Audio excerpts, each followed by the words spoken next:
আজি এই ভিডিঅ'টো জানিব পাৰিব ৰাজস্থানৰ গোল্ডেন চিটি জেচলমেৰৰ বিষয়ে। যদি আপুনি জেচলমেৰ যাম বুলি প্লেন কৰি আছে তেতিয়াহ'লে এই ভিডিঅ'টো বহুত ইউজফুল হ'ব।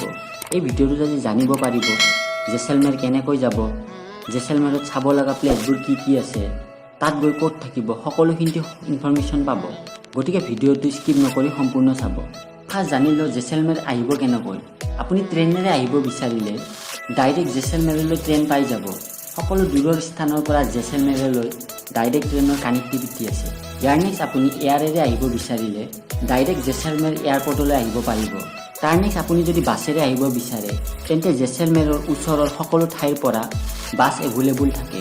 কিন্তু যদি আপুনি দূৰৰ পৰা আহিব বিচাৰে তেন্তে ট্ৰেইন বা এয়াৰে বেষ্ট হ'ব। এনেকৈ আপুনি জেচলমেৰ চিটিলৈ আহিব পাৰিব। ট্ৰেইন ষ্টেচন বা এয়াৰপৰ্টৰ পৰা নামি আপুনি তাৰ পৰা অটোলৈ আপুনি হনুমান চৰহালৈ আহিব লাগিব। হনুমান চৰহাতে ৰাজস্থানৰ ফেমাছ ফৰ্ট জেচালমেৰ ফৰ্ট আছে আৰু হনুমান চৰহাত আপুনি এভেইলেবল হোটেল পাই যাব। তাৰ উপৰিও আপুনি জেচালমেৰ ফৰ্টত থাকিব পাৰিব। হনুমান চৰহাৰ পৰা প্ৰায় আধা কিলোমিটাৰ দূৰত্বত আছে জেচালমেৰ ফৰ্ট।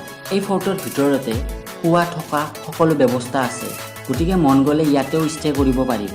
এই ফৰ্টৰ ভিতৰত ষ্টে কৰাৰ চাৰ্জ হৈছে 2000 পৰা 3000ৰ ভিতৰত। জেচালমেৰত গৈ আপুনি 2 ডেজৰ ষ্টে প্লেনিং কৰি সকলো ঠাই ফুৰিব পাৰিব। এতিয়া জেচালমেৰ পোৱাৰ পিছত তাত চাব লগা প্লেচবোৰ হ'ল, ফাৰ্ষ্ট আপুনি যাব পাৰিব জেচালমেৰ ফৰ্টত। ইয়াত গৈ আপুনি জেচালমেৰ ফৰ্ট চাব পাৰিব। তাৰ উপৰিও ইয়াৰ ভিতৰত শ্বপিং কৰিব পাৰিব। তাৰ ভিতৰত এটা জৈন মন্দিৰ আছে, সেইটো ভিজিট কৰিব পাৰিব। ইয়াৰ নেক্সট আপুনি যাব পাৰিব গাদিচাৰ লেক। গাদিচাৰ লেক জেচালমেৰ চিটিৰ পৰা প্ৰায় 10 মিনিট দূৰত্বত আছে। ইয়াত গৈ আপুনি ব'টিং কৰিব পাৰিব। তাৰ উপৰিও এই লেকৰ কাষতে বিভিন্ন ধৰণৰ মন্দিৰ আছে, সেইবোৰ ভিজিট কৰিব পাৰিব। আৰু এই লেকৰ কাষতে এখন গাৰ্ডেন আছে, তাত গৈ ভিডিঅ'গ্ৰাফী ফটোগ্ৰাফী কৰিব পাৰিব। তাৰ নেক্সট আপুনি যাব পাৰিব পাটবৌকি হাৱেলি। এই হাৱেলিৰ ভিতৰত 5টা ডাঙৰ ডাঙৰ হাৱেলি দেখা পাব। এই হাৱেলিবোৰ দেখাত বহুত ধুনীয়া হয়, গতিকে জেচালমেৰ গ'লে এই হাৱেলি ভিজিট কৰিব নাপাহৰিব। এয়া আছিল আপোনাৰ জেচালমেৰৰ ফাৰ্ষ্ট ডে চাব লগা প্লেচবোৰ। তাৰপাছত আপুনি নেক্সট ডে যাব পাৰিব চেম ভিলেজ। চাম ভিলেজ ৰাজস্থানৰ এখন ফেমাছ ভিলেজ হয়। ইয়াত গৈ আপুনি চেম ডিউন্সত ষ্টে কৰিব পাৰিব।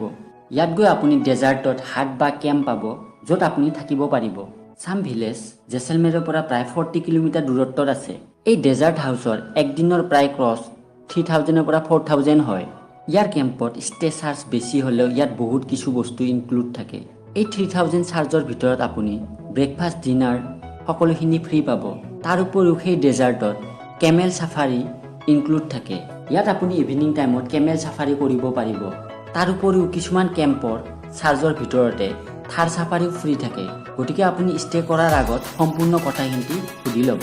সেইদিনা এই ডেজাৰ্ট কেম্পত ষ্টে কৰি নেক্সট ডে আপুনি যাব পাৰিব কুলধাৰা ভিলেজত। কুলধাৰা ভিলেজ ইণ্ডিয়াৰ মষ্ট হণ্টেড ভিলেজ বুলি কোৱা হয়।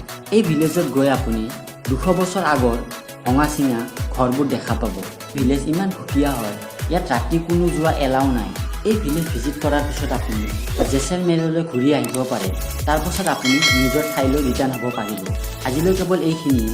আপোনাক এই ভিডিঅ'টোক চাই কেনেকুৱা লাগিছে জনাব। যদি ভিডিঅ'টো ভাল লাগিছে, এনেকুৱা ধৰণৰ টুৰ ইনফৰ্মেটিভ ভিডিঅ' চাই ভাল পায়, তেনেহ'লে আহিবলগীয়া ভিডিঅ'বোৰ চাবৰ কাৰণে চেনেলটো লাইক, শ্বেয়াৰ আৰু ছাবস্ক্ৰাইব কৰি দিব।